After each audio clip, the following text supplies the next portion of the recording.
जानेवारी 2026 jolly LLB 3 बघितला. छानच आहे, मस्त आहे सिनेमा.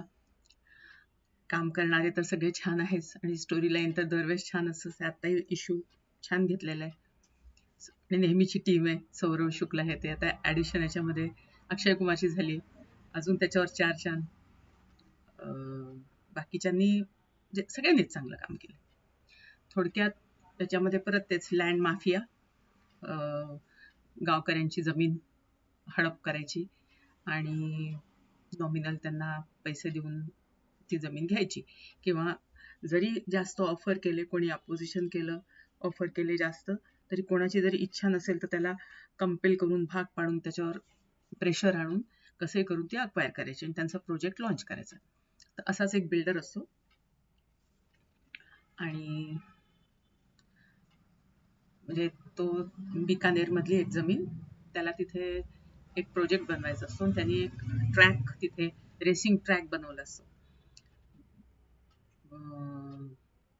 आणि म्हणजे बनवायचा असतो, त्याच्याकरता त्याला ते लँड पाहिजे असते. तर त्याच्यातला बहुतेक लोक म्हणजे आता ते दबावाखाली येऊन म्हणा काहीतरी करून देतात. पण एक राजाराम म्हणून, सोलंकी म्हणून एक असतो, तो म्हणतो नाही, मला विकायचीच नाहीये, कमी पैसे जास्त पैशाचा प्रश्नच येत नाही मला, मी विकून करू काय मला. तर ते म्हणतात कुछ भी करो, बहुत काम है दूसरे शहरों में, काम करो, हाँ वॉचमन का काम करो, ये करो वो करो, त्याच्यापेक्षा जास्ती पैसे मिळतील वगैरे वगैरे, असं म्हणजे बोलण्यात. पण तो काही अडून राहतो. मग आता ह्या लोकांची स्ट्रॅटेजी काय असते, असे पैशानी किंवा दबावाने नाही होत ना, मग त्यांचं बदनामी करायची. तर काय बदनामी करायची की त्याचं अफेअर होतं. आणि आधी तर म्हणजे तो ह्याच्या खाली कर्जाच्या दबावाखाली तो आत्महत्या करतो, म्हणजे तो त्याला दबावामध्ये आणायला लागतात. आणि तेच त्याच्या कॅरेक्टरवर पण की त्याचं अफेअर होतं दुसरं कुठेतरी, तर तो आत्महत्या करतो. मग काही वर्षांनी दिल्लीमध्ये एक केस चालते. तर बरं, दोघेही एक म्हणजे हा दोघेही जॉली असतात, अक्षय कुमार आणि हा आपला सर्किट, दोघेही जॉली. आणि हा अक्षय कुमार त्याच्या नावाने आलेल्या क्लायंटला हडपत असतो, त्याच्यामुळे दोघांची आधी खूप दुश्मनी असते. दुश्मनी असते म्हणजे मारापिटीवर येते, पण दोघांच्या बायका खूप चांगल्या असतात, त्यांना सोशल वर्क आवडत असते, गरिबांना मदत करणं आवडत असतं, आणि ह्या लोकांनी काही चुकीचं केलं तर तिथे ते सुधरवत पण असतात. तर असंच एक केस आलं असते आणि त्याच्यामध्ये यांनी ते ग्रॅब करून, म्हणजे एका मुलाने पैशाकरताच हे केलं असतं, एका म्हाताऱ्याशी लग्न केलं असतं मुलगी बनून. खरं ती केस चांगली नसते, म्हणजे ते दाखवले की अक्षय कुमार आधी म्हणजे असं पण करायचा आणि तो त्याला बेल मिळवून देतो त्या मुलाला.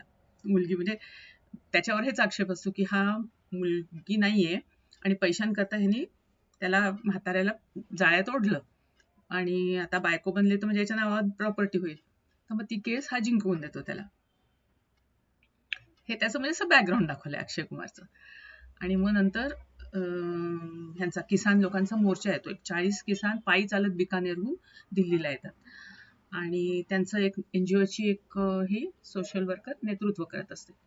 तर तिचे संबंध असतात त्या सर्किटच्या बायकोशी. तर तिच्याबरोबर ही पण आली असते, जानकी, म्हणजे रामदास सोलंकीची बायको, ज्यांनी सुसाईड केलं असतं. तर तिला म्हणजे जेव्हा लँड हे नसते करत, तर तेव्हा तिची सून पण तिच्या बरोबर असते. तर हा तिला खूप पैसे द्यायला जातो का लँड माफिया. तर ती त्याच्यासमोर त्याचा चेक फाडतो. तर मग आता त्याला ते इन्सल्ट होतं खूप. तर तो गावात हे पसरवतो की ह्याच्या नवऱ्याचं आणि सुनेचंच अफेअर होतं. ती सून पण सुसाईड करते आणि मग ती आता ह्या सगळ्या किसान मोर्चाबरोबर आलेली असते, जानकी पण. आणि ती म्हणते की मला न्याय पाहिजे, आम्हाला आमच्या जमिनी पाहिजे, आम्हाला तिथे काही प्रोजेक्ट नकोय, आम्हाला त्याच्याकरता आम्ही लढतो. तर मग जॉनी LLB कडे आलेले असते. आधी तो त्या म्हातारीला तर पैसे मिळणार नाही म्हणून हे करतो, मग ती जाऊन अक्षय कुमारच्या दारात बसते. ती म्हणते, मी 2 बकऱ्या माझ्याबरोबर घेऊन आली. 1 बकरी तुला, 1 बकरी त्याला. दोघंही मिळून काम करा. तर आधी हा अक्षय कुमार ॲज युजुअल अगेन्स्टमध्ये उभा असतो त्या म्हातारीच्या. आणि म्हणजे त्या श्रीमंत बिल्डरला हे मिळवून देतो, पिटिशन त्याचं रिजेक्ट, ह्या लोकांचं रिजेक्ट करून देतो. तर मग खूप हा याला बोलवतो पार्टी-वार्टीमध्ये. आणि पण त्याला जेव्हा रियालिटी कळते की काय त्याच्या मागे बॅकग्राऊंड आहे आणि हे लोक का आले, तर मग तो चिडतो. म्हणजे हा त्याला त्याच्या किमतीचे 50,000 तर त्यांनी लाख तर ऑफर केलेच असतात, आणि तो म्हणतो एवढे तुला 50,000 दररोजचं पेमेंट, तू माझ्याकडे परमनंट माझा असिस्टंट म्हणून राहायचं. तर हा हो म्हणतो, पण नंतर त्याला रियालिटी कळल्यावर तो लाथ मारून म्हणजे येतो तिथे. मग दोघांच्या आधी थोडं वादावादी होते, पण मग दोघांच्या बायका समजवतात आणि मग ते दोघं मिळून केस लढायचं ठरवतात. मग आता हे दोघं एकत्र आल्यावर हा बिल्डर एकटा पडतो. आता तो मग बाहेरून त्याचा लंडनहून एक मित्र असतो, रिनाउंड वकील, त्याला बोलवतो. राम कपूरने काम केलंय, ते छान केलंय त्यांनी सुद्धा. तर मग हे लोक ठेवतात आपली केस समोर, आणि त्यांचे ते कोणी एक्सपर्ट्स पण, की यांनी सांगितलंय की ही जमीन काही उपयोगाची नाही, 80% बेकार आहे, गावकऱ्यांना काही त्याचा लाभ नाही, आणि नुसतंच जमीन आणि शेत करून काय करणार, त्यांनी डेव्हलप पण केलं पाहिजे वगैरे वगैरे वगैरे अशा त्याचा. आणि बिकानेरचा हा अहवाल यांनी प्रसिद्ध केलेला. म्हणजे ते काही फोर्स नाही करत आहे, उलट त्यांच्या चांगल्याचा विचार करतात ते वगैरे वगैरे. हा राम कपूर सगळ्यांना पटवायला बघतो. मग हा त्याची खालच काढतो. तो म्हणतो की प्रत्येक म्हणे जिथे जिथे या बिल्डरचे प्रोजेक्ट उभे राहिलेत, प्रत्येक ठिकाणी सर्वे यांनी देसाईनीच केलाय म्हणे. तर आणि सर्वे म्हणजे काहीच सर्वे नाही, फक्त तिथल्या लोकांचं, समजा ट्रायबल जंगल असेल तर त्या ट्रायबल लोकांचं डिटेल्स, खेडं असेल तर तिथल्या लोकांचे डिटेल, म्हणजे ते त्यांच्या घरात किती आहे, कोण शिकलेलं आहे, कोण नाही, कोण सहज हे होऊ शकतं, कोणाची किती शेती, म्हणजे हे अहवाल आहे. मग त्या बेसवर म्हणे हे लोक त्यांना कंपेल करायचे वगैरे वगैरे, सगळा हा प्रकार सुरू असतो. आणि त्याच्या आधी ह्या लोकांनी म्हणजे जेव्हा किसान लोकांना सांगितलं असतं की कुठल्याही अटींवर द्यायचं नाही, शर्तींवर त्यांना जमीन, तर मग हे लोक त्यांच्यावर अटॅक पण करवतात पोलिसांकडे. आणि त्या याच्यामध्येच जो तिथला एक कमिशनर असतो त्याच्यावर पण अटॅक होतो, म्हणजे गोळी झाडली जाते, म्हणजे दाखवायला की ह्या लोकांनी केलंय काहीतरी.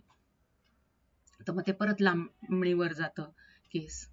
पण मग शेवटी सगळे म्हणजे या लोकांची पोल खुलते, आणि मग तो जो ज्याच्यावर गोळी झाडलेली असते ऑफिसरवर, तर तो स्वतः म्हणजे त्याला बेडवरून स्ट्रेचरवरून आणतात, आणि तिथे तो कोर्टात येऊन त्याची शेवटची साक्ष म्हणजे घेतली जाते की हो, म्हणजे ह्या लोकांनी सगळ्यांनी पैसे खाल्ले आहेत, आणि ह्या गोष्टी करता इतके इतके पैसे, आणि कुठलेच पैसे, म्हणजे हे पण प्रूव्ह करतो अक्षय कुमार की म्हणे राम कपूर म्हणजे त्यांचा वकील म्हणतोय की स्वतःचा पैसा लावून हे केलं. म्हणे मी दाखवतो, माझ्याकडे डॉक्युमेंट्स आहेत म्हणे, या बँकेतनं इतकं करोड कर्ज घेतलंय, या बँकेतनं इतकं करोड खर्च केलं, या बँकेतनं इतकं, सगळा गव्हर्नमेंटचा पैसा आहे म्हणे, कुठला स्वतःचा पैसा आहे, सगळा त्यांनी लावलाय.